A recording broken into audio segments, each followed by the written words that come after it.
السلام علیکم ورحمۃ اللہ وبرکاتہ۔ اعوذ باللہ من الشیطان الرجیم، بسم اللہ الرحمن الرحیم۔ حج کیے بغیر سخاوت کا اجر کیسے پائیں؟ رسول اللہ صلی اللہ علیہ وآلہ وسلم نے فرمایا، میں قسم کھا کر کہتا ہوں کہ دنیا دو قسم کے لوگوں کے لیے ہے۔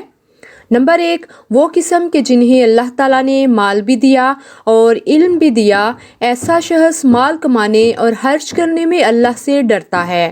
وہ اپنے علم کی بنا پر مال کے ذریعے رشتہ داروں سے حسن سلوک بھی کرتا ہے اور حقوق اللہ کی ادائیگی بھی کرتا ہے۔ ایسا بندہ سب سے بہتر درجے پر ہے۔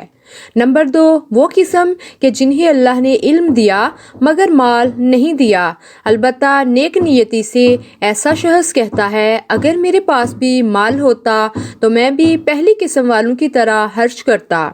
اپنی سچی نیت کی وجہ سے اسے بھی پہلی قسم والے صحیح کے برابر اجر ملے گا۔